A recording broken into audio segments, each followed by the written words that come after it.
जय हिंद साथियों। बिहार पुलिस सिपाही की परीक्षा के लिए आज महा मैराथन के साथ साथ रिवीजन क्लास भी है, जिसमें साथियों हम लोग जीके, जीएस और करंट अफेयर से 70 सेलेक्टेड क्वेश्चंस को कवर करेंगे, जो कि आपके एग्जाम के लिए काफ़ी ज़्यादा इम्पोर्टेंट रहेगा। इसलिए साथियों आप सभी पूरा सेशन को ध्यानपूर्वक देखें। और साथियों आपके एग्ज़ाम में अब केवल और केवल 15 दिनों का ही समय बचा हुआ है, इसलिए आप सभी बिल्कुल भी समय की बर्बादी ना करें। डेली क्लास अटेंड कीजिए और रूम पर प्रैक्टिस ज़रूर किया करें। तो चलिए फटाफट से आप सभी लाइव में जुड़ जाइए। सभी को गुड इवनिंग, गुड इवनिंग। तो साथियों सेशन का पहला प्रश्न है, सतरिया किस राज्य की शास्त्रीय नृत्य शैली है? चलिए आप सभी फटाफट से आंसर बताएंगे। साथियों आंसर करने के लिए आप लोगों को मैक्सिमम 4 से 5 सेकंड का टाइम दिया जाएगा। तो आप सभी को नीचे कमेंट बॉक्स में या फिर नीचे लाइव चैट में अपना अपना आंसर बता सकते हैं, जिससे आपका प्रॉपर तरीके से रिवीजन भी होगा। तो प्यारे साथियों सतरिया जो है ये किस राज्य की शास्त्रीय नृत्य शैली है?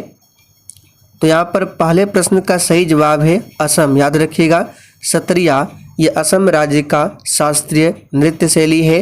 आंध्र प्रदेश का शास्त्रीय नृत्य क्या है? तो कुचिपुड़ी। उत्तर प्रदेश का क्या है? तो याद रखिएगा, उत्तर प्रदेश का है कथक या फिर उत्तर भारत। कथक उत्तर भारत का भी है और उत्तर प्रदेश का भी। मणिपुर का मणिपुरी है। सभी को ध्यान रखें, टोटल भारत में कितने शास्त्रीय नृत्य है?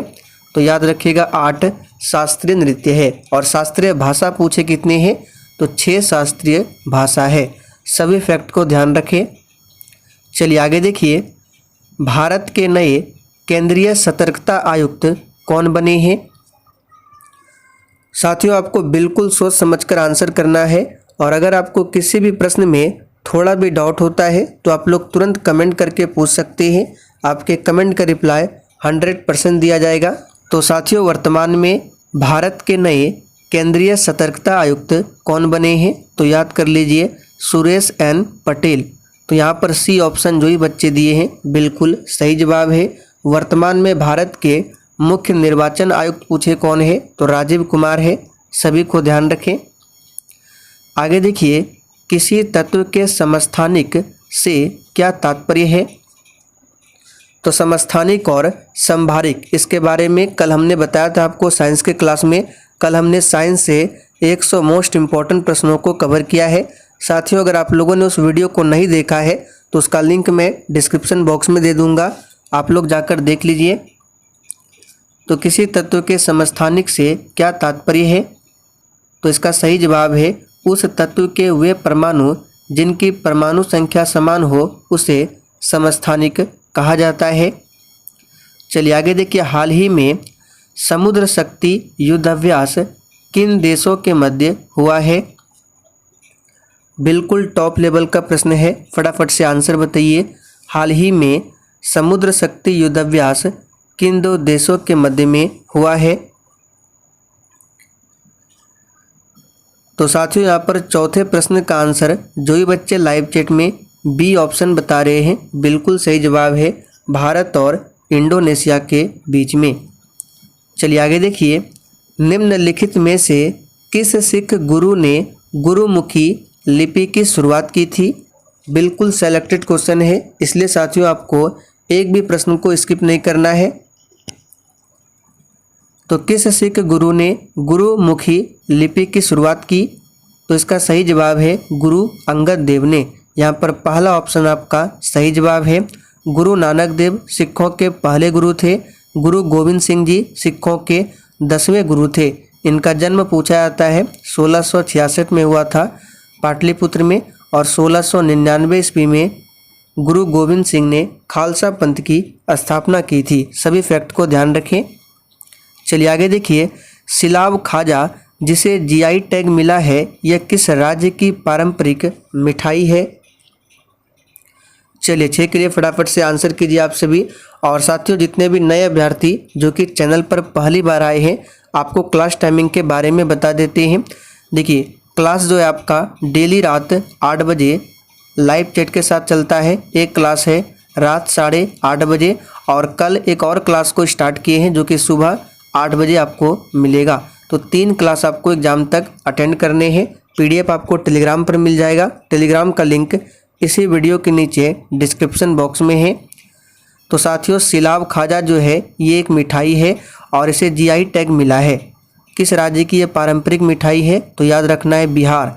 ये बिहार से संबंधित प्रश्न है, तो हो सकता है एग्जाम में पूछ ले। किसी भी राजनीतिक दल को राष्ट्रीय दल बनने के लिए कितने राज्यों में मान्यता जरूरी है? सभी ऑप्शन को ध्यान से पढ़िए। और साथियों, आज के 70 प्रश्न में से कट ऑफ रखते हैं 55 से 60। तो 55 से 60 प्रश्न आपको आज सही करने हैं। चलिए, इसलिए बिल्कुल सोच समझकर आंसर देने हैं।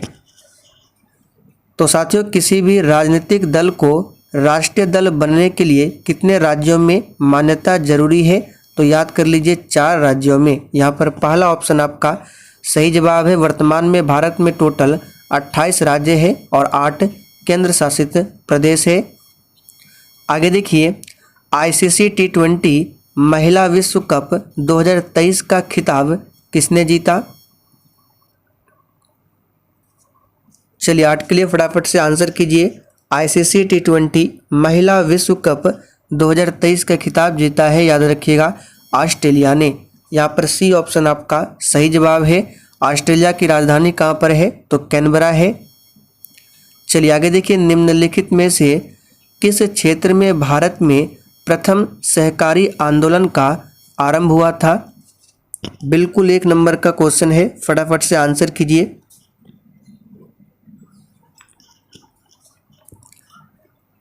तो साथियों, किस क्षेत्र में भारत में प्रथम सहकारी आंदोलन का आरंभ हुआ था? तो याद रखिएगा, कृषि ऋण के क्षेत्र में। यहाँ पर पहला ऑप्शन आपका सही जवाब है। यांगली महोत्सव यानी कि लक्ष्मी पूजा किस राज्य में मनाया गया है? तो अभी हाल ही में लक्ष्मी पूजा जो मनाया गया है, जिसको यांगली महोत्सव कहा जाता है, ये उड़ीसा राज्य में मनाया गया है। यहाँ पर पहला ऑप्शन आपका सही जवाब है, उड़ीसा।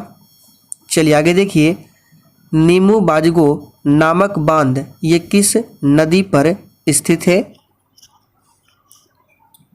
चलिए 11 के लिए फटाफट से आंसर कीजिए आप सभी। तो नीमू बाजगो ये एक बांध है और ये स्थित है सिंधु नदी पर। यहाँ पर पहला ऑप्शन आपका सही जवाब है। देखिए, पेरियार से 2 प्रश्न बनेंगे। पेरियार अभ्यारण्य पूछा जाता है किस राज्य में है?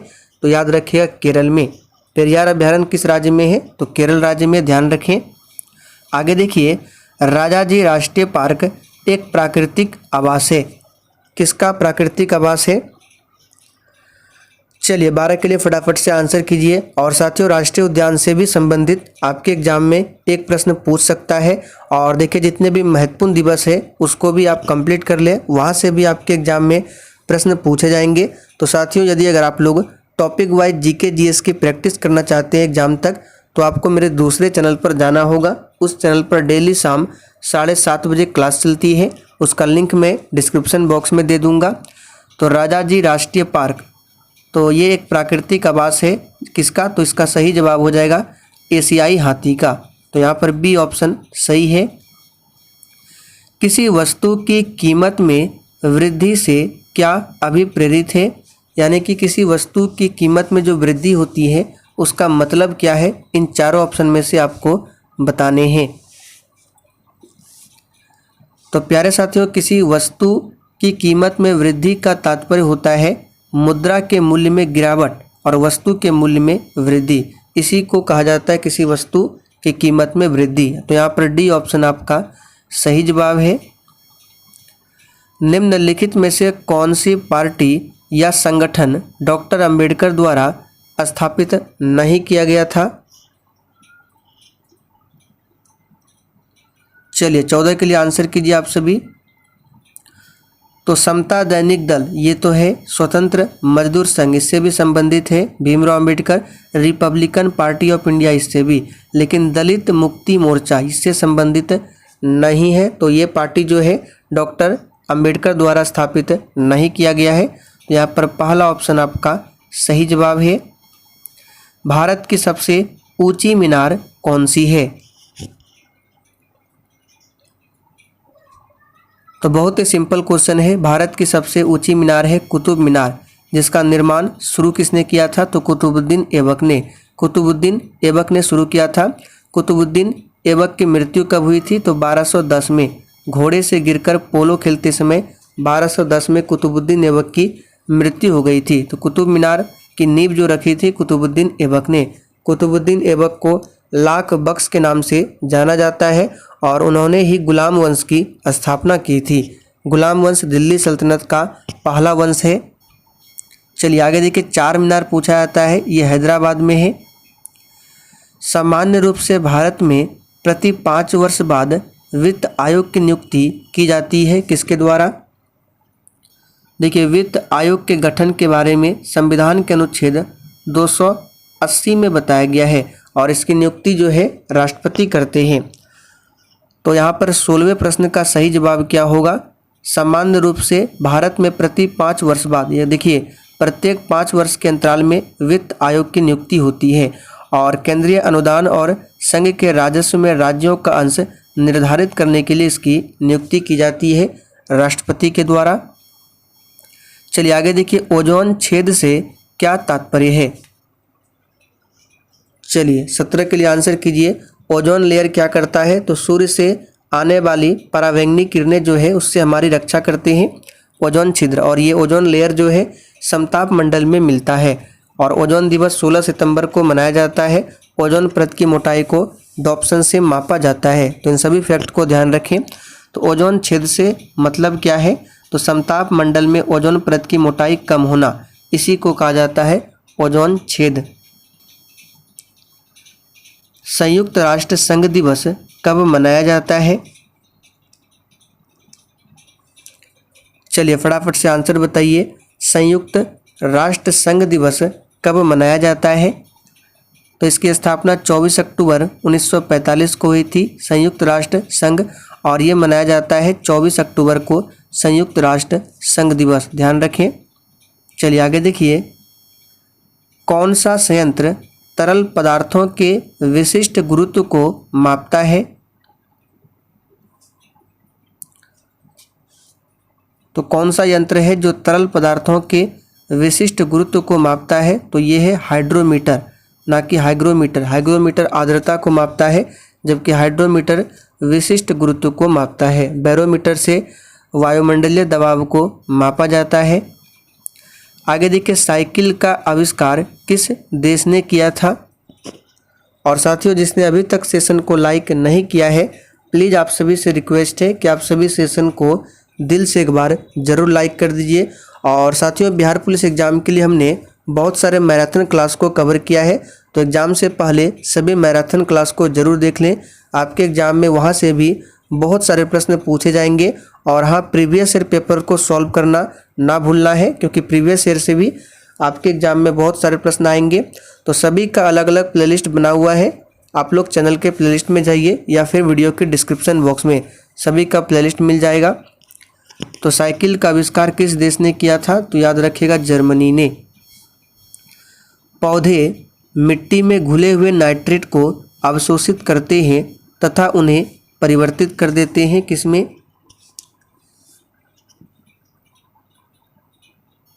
तो यहाँ पर 22 का सही जवाब है, प्रोटीन में परिवर्तित कर देते हैं, ध्यान रखेंगे। अमोनिया का फॉर्मूला पूछा जाता है, तो याद रखिएगा NH2CO NH2, ये अमोनिया का फॉर्मूला है। अब इसको और तरह से भी लिखा जाता है, लेकिन इसको याद रखना है, ये अमोनिया का फॉर्मूला है। आगे देखिए, हवा में परागन को क्या कहते हैं? इस प्रश्न पर आप सभी स्टार मार्क कर लीजिए। चलिए आंसर बताइए, हवा में परागन को क्या कहते हैं? तो साथियों, इसे कहा जाता है हवा में परागन को वायु परागन। सी ऑप्शन आपका सही जवाब है। लाल नदी किस देश में बहती है?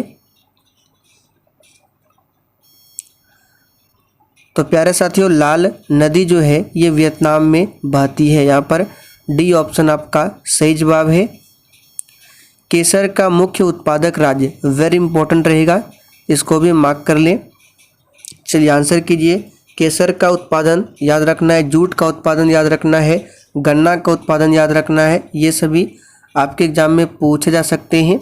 तो जूट का उत्पादन में अग्रणी है पश्चिम बंगाल, ठीक है, गन्ना में उत्तर प्रदेश और केसर में जम्मू कश्मीर। यहाँ पर सी ऑप्शन सही है। जल शोधन का कौन सा तरीका सूक्ष्म जीवों को नष्ट नहीं करता है?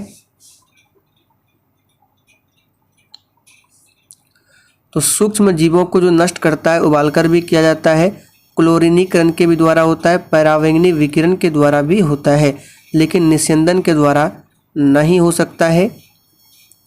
भारत के राष्ट्रीय गान गाने की समय अवधि कितनी है? चलिए 27 के लिए आंसर कीजिए। और देखिए ये प्रश्न आए या फिर ना आए, लेकिन इस प्रश्न का आंसर प्रत्येक स्टूडेंट को पता होना चाहिए। तो भारत का राष्ट्रीय गान क्या है? तो आप सभी जानते हैं जन गण मन।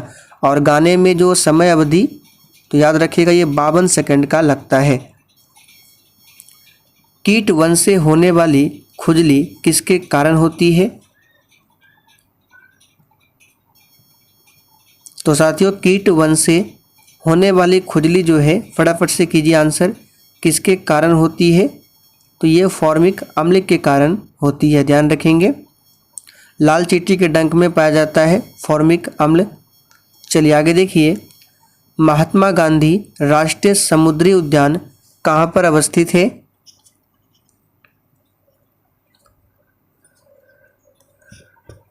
तो साथियों महात्मा गांधी राष्ट्रीय समुद्री उद्यान ये अवस्थित है, याद रखिएगा, पोर्ट ब्लेयर, अंडमान निकोबार की राजधानी है पोर्ट ब्लेयर। और पोर्ट ब्लेयर ये साउथ अंडमान में यानी दक्षिणी अंडमान में स्थित है, और यहीं पर है महात्मा गांधी राष्ट्रीय समुद्री उद्यान। सभी को ध्यान रखें। कुछ नहीं में से कुछ का सर्जन ये किस नियम के विरुद्ध है?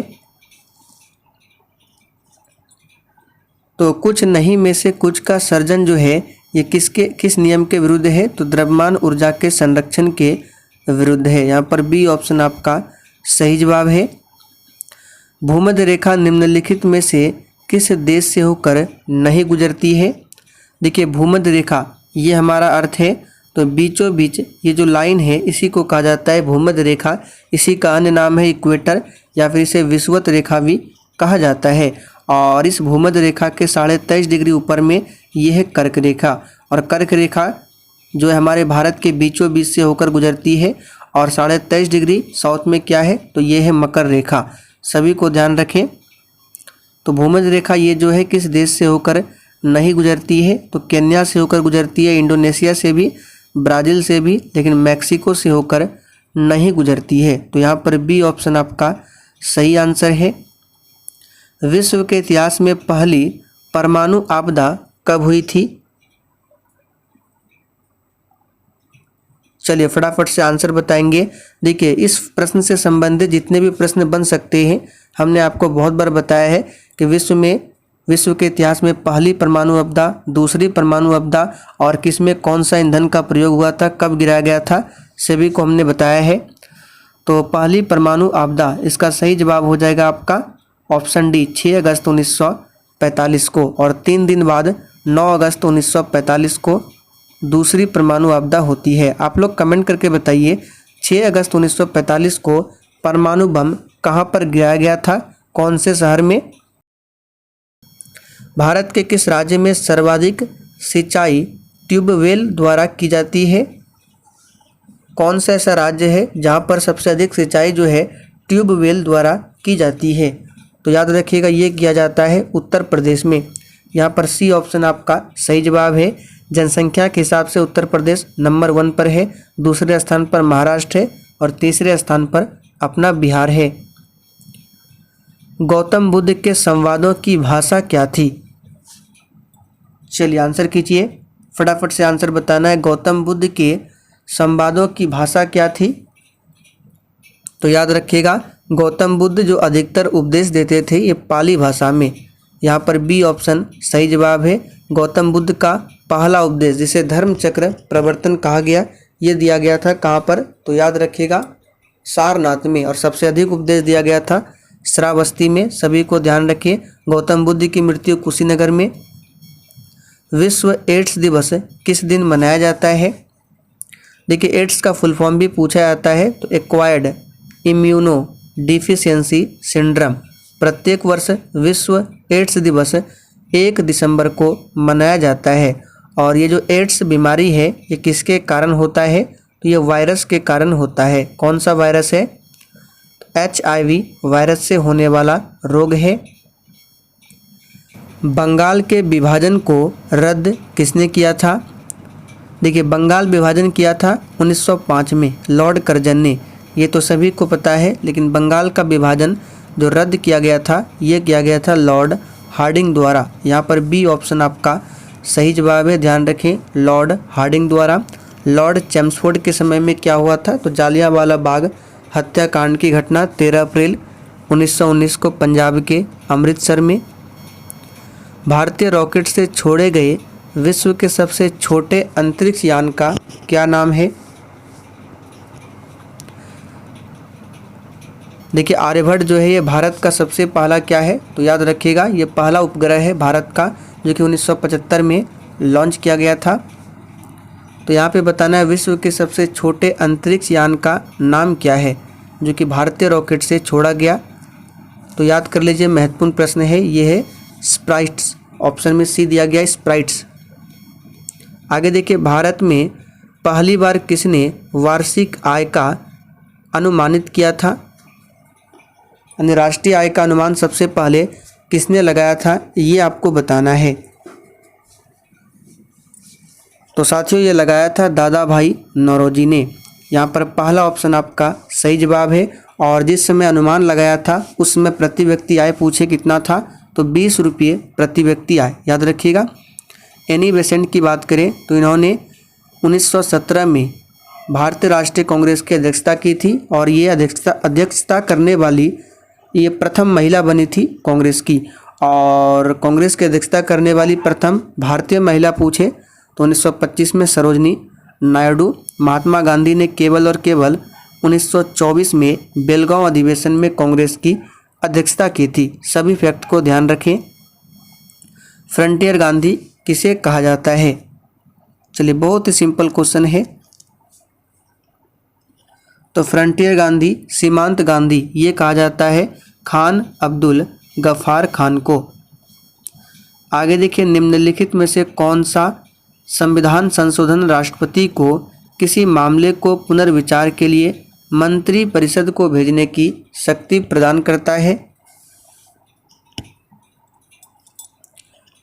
तो ये संशोधन है, याद रखिएगा, 44वां, जो कि हुआ था 42वां हुआ था 1976 में और 44वां हुआ था 1978 में।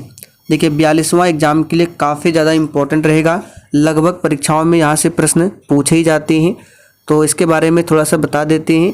42वां संशोधन जो कि 1976 में हुआ था, इसके तहत संविधान में मौलिक कर्तव्य को जोड़ा गया था। और 42वां संविधान संशोधन के तहत ही प्रस्तावना में 3 शब्दों को जोड़ा गया था। प्रस्तावना में अभी तक केवल और केवल एक बार ही संशोधन हुआ है और वो है 42वां। और 42वां संविधान संशोधन को मिनी संविधान भी बोला जाता है। तो इन सभी फैक्ट को आप ध्यान रखें। और 44वां संशोधन के माध्यम से और क्या हुआ था? तो देखिए, पहले मौलिक अधिकार थे 7, वर्तमान में 6 है। तो एक मौलिक अधिकार जो हटा है वो संपत्ति का अधिकार, अब उसे कानूनी अधिकार बना दिया गया है। तो इसी 44वां संशोधन के माध्यम से हटाया गया, ध्यान रखेंगे। किसे भारत का नियंत्रक एवं महालेखा परीक्षक नियुक्त किया गया है?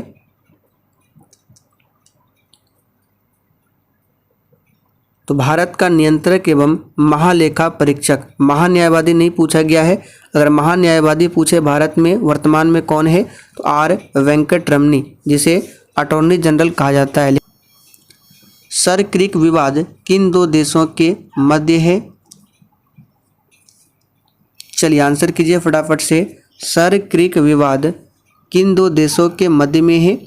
तो साथियों, ये जो विवाद है ये स्थित है अफगानिस्तान एवं पाकिस्तान के मध्य। तो यहाँ पर बी ऑप्शन आपका सही जवाब है 43 का। और अफगानिस्तान पाकिस्तान के बीच कौन सी सीमा रेखा है? तो याद रखिएगा, डूरंड रेखा। पहले भारत पाकिस्तान के बीच था, लेकिन अब डूरंड रेखा पाकिस्तान अफगानिस्तान के बीच में है। चाइना भारत के बीच में मैकमोहन है, भारत पाकिस्तान के बीच में रेड क्लिफ है। सभी को ध्यान रखें। नांगल किसके लिए जाना जाता है? तो नांगल जो है ये उर्वरक के लिए जाना जाता है। यहाँ पर सी ऑप्शन आपका सही जवाब है। 2011 की जनगणना के अनुसार भारत में निम्नलिखित में से किस राज्य में लिंगानुपात सर्वाधिक रहा? तो इन चारों ऑप्शन में से बताना है। ऐसे तो सबसे अधिक लिंगानुपात केरल राज्य में रहा है, लेकिन चारों ऑप्शन में से पूछे तो इसका सही जवाब हो जाएगा तमिलनाडु में। याद रखिएगा, पहले स्थान पर केरल आता है, लेकिन चारों ऑप्शन में से तमिलनाडु आएगा। और सबसे कम लिंगानुपात वाला राज्य पूछे तो याद रखिएगा हरियाणा। हरियाणा जो है सबसे कम लिंगानुपात वाला राज्य बना था, और ये इसी हरियाणा के पानीपत से बेटी बचाओ बेटी पढ़ाओ अभियान शुरुआत हुआ था। तो इन सभी फैक्ट को ध्यान रखें। सबसे अधिक साक्षरता भी केरल में था, सबसे कम साक्षरता प्रतिशत बिहार में। लूसी दुनिया का सबसे बड़ा ज्वालामुखी विस्फोट है, ये किस में स्थित है? यानी कहाँ पर स्थित है? मेडागास्कर में, मालदीव में, मॉरिशस में या फिर इंडोनेशिया में? तो लूसी क्या है? तो सबसे पहले ध्यान रखना है दुनिया का सबसे बड़ा ज्वालामुखी विस्फोट है, और ये स्थित है इंडोनेशिया में।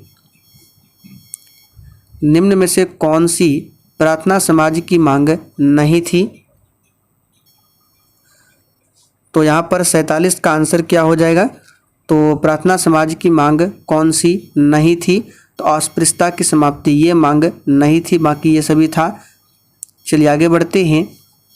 ब्रह्मपुत्र नदी अपने स्रोत से लेकर डेल्टा तक गुजरती है। चलिए किन किन क्षेत्रों से होकर गुजरती है? यहाँ पे देश का नाम दिया गया है कि ब्रह्मपुत्र नदी जो है अपने स्रोत से लेकर, यानी कि ब्रह्मपुत्र नदी जहाँ से निकलती है वहाँ से लेकर डेल्टा तक गुजरती है। कहाँ से होकर? तो इसका सही जवाब हो जाएगा चीन, भारत एवं बांग्लादेश से होकर। तो सभी को ध्यान रखें। निम्नलिखित में से कौन सा देश भारत की सीमा से नहीं लगता है? बिल्कुल बच्चों वाला प्रश्न है, तो कौन सा देश हो जाएगा? तो इसका सही जवाब हो जाएगा ताइवान। ये भारत की सीमा से नहीं लगता है, बाकी चाइना, बर्मा, भूटान ये सभी लगता है। बर्मा जो है म्यांमार का पुराना नाम है। सकल घरेलू उत्पाद को किसके सभी के मूल्य के रूप में परिभाषित किया गया है? तो सकल घरेलू उत्पाद को याद रखिएगा, किसी अर्थव्यवस्था में एक वर्षों में जो उत्पादित अंतिम वस्तुओं और सेवाएं होती है उसी को सकल घरेलू उत्पाद कहा जाता है। याद रखिएगा। भारत में निम्नलिखित में से कौन सा क्षेत्र विविधता का तप्त स्थल हॉट स्पॉट है? विविधता से आपको ध्यान रखना है। विश्व जैव विविधता दिवस प्रत्येक वर्ष 22 मई को मनाया जाता है। साथियों इसका सही जवाब है पश्चिमी घाट। याद रखिएगा कौन सा? पश्चिमी घाट। कौन सा विटामिन रक्त का थक्का बनने के लिए आवश्यक होता है? चलिए 52 के लिए आंसर कीजिए। तो कौन सा विटामिन है? तो ये है विटामिन के, जिसका रासायनिक नाम होता है फिलोक्विनोन। ध्यान रखेंगे। विटामिन ए का रेटिनॉल, डी का कैल्सीफेरॉल, सी का एस्कॉर्बिक अम्ल। गर्म रेगिस्तान में तथा उनके चारों ओर पवन धूल से बनने वाले मृदा को क्या कहा जाता है? चलिए फटाफट से आंसर बताएंगे। रेगिस्तान यानी कि मरुस्थल। विश्व का सबसे बड़ा मरुस्थल पूछे तो सहारा मरुस्थल है। भारत में कौन सा रेगिस्तान है? तो थार है। याद रखिएगा थार मरुस्थल। तो 53 का सही जवाब है लोएस मृदा कहा जाता है। 1926 में नौजवान भारत सभा किसके द्वारा बनाई गई? तो साथियों 1926 में नौजवान भारत सभा जो है ये बनाया गया था किसके द्वारा? तो भगत सिंह के द्वारा। यहाँ पर ए ऑप्शन आपका सही जवाब है। किताब उल हिंद पुस्तक किसके द्वारा लिखी गई है?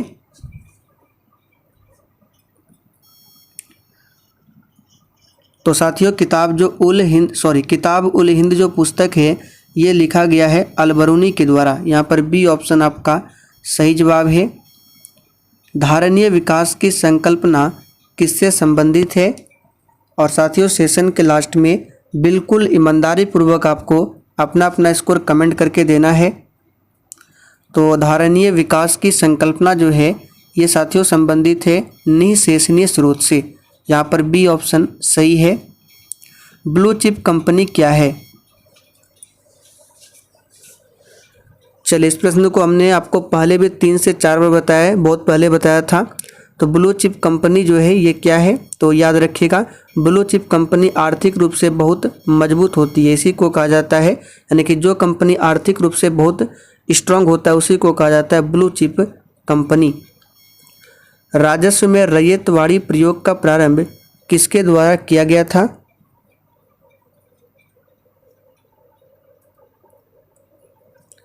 तो साथियों, राजस्व में रैयतवाड़ी प्रयोग का जो प्रारंभ किया गया था, याद रखिएगा, थॉमस मुनरो के द्वारा। यहाँ पर बी ऑप्शन सही है।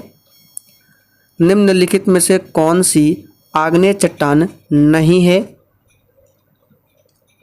चलिए, 59 के लिए आंसर कीजिए, कौन सी आग्नेय चट्टान नहीं है?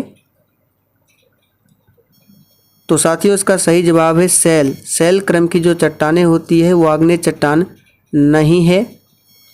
निम्नलिखित में से कौन सा एक रासायनिक परिवर्तन का उदाहरण है? चलिए, 60 के लिए आंसर कीजिए, रासायनिक परिवर्तन का उदाहरण।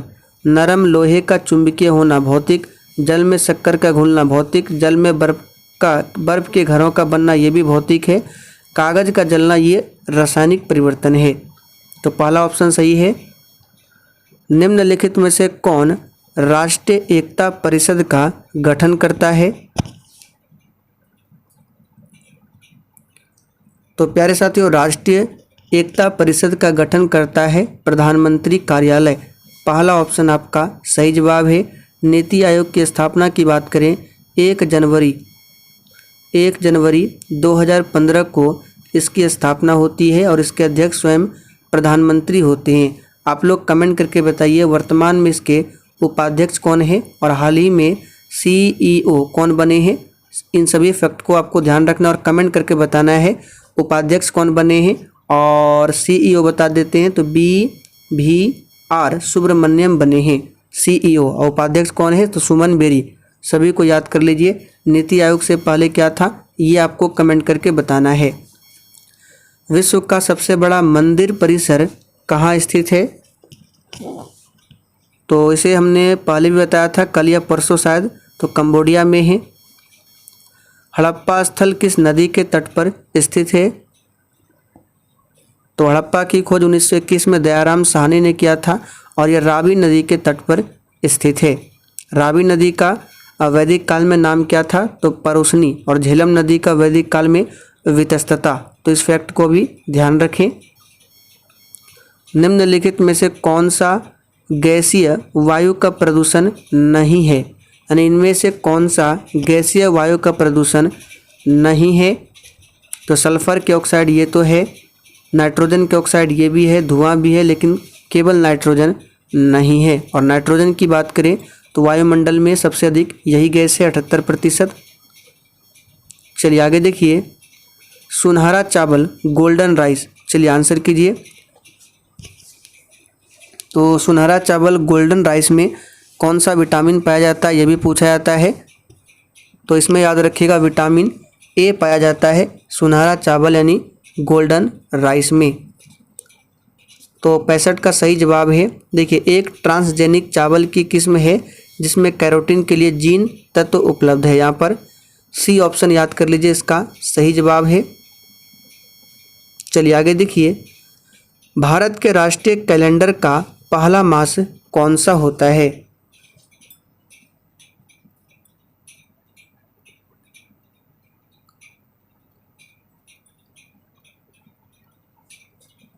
तो भारत के राष्ट्रीय कैलेंडर का पहला मास जो होता है वो चैत्र होता है। यहाँ पर डी ऑप्शन आपका सही जवाब है, चैत्र होता है। मानव रक्त में pH मान कितना होता है?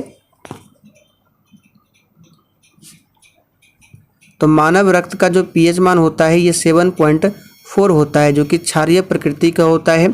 तो 7.4 ये देखिए किसके रेंज में आएगा ये? तो लगभग में आंसर बताना है आपको, तो ये लगभग 7.5 से 8.0 रेंज में बताना है।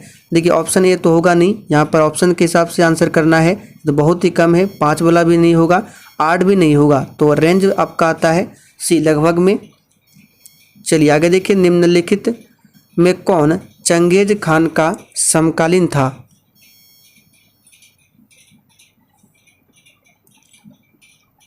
तो साथियों चंगेज खान का समकालीन कौन था? तो याद रखिएगा सुल्तान शमसुद्दीन इल्तुतमिश ये चंगेज खान के समकालीन थे। सिकंदर लोदी की बात करें तो इन्होंने ही आगरा शहर की स्थापना की थी 1504 में, और 1506 में इन्होंने आगरा को अपनी राजधानी बना लिया था। सभी को ध्यान रखें। NAFTA के सदस्य कौन कौन से हैं? चलिए आंसर कीजिए। NAFTA इसके सदस्य कौन कौन हैं? तो कनाडा, USA और मैक्सिको ये NFTA के सदस्य है। तो देखिए किस ऑप्शन में दिया हुआ है, USA, कनाडा और मैक्सिको, इसे ध्यान रखें। सर्वोच्च न्यायालय ने निजता के अधिकार को संविधान के किस मूलभूत अधिकार के अधीन रखा है? तो निजता के अधिकार को सुप्रीम कोर्ट ने किस आर्टिकल के अधीन रखा है? तो इसका सही जवाब होगा अनुच्छेद 21, यहाँ पर डी ऑप्शन सही है। तो साथियों आज के लिए इतना ही। अगर आपको सेशन पसंद आया हो तो सेशन को लाइक करके जाना है, और आप लोगों ने कितने प्रश्न सही से आंसर किए फटाफट से कमेंट करके बताइए, और हाँ सेशन को शेयर करना ना भूलें।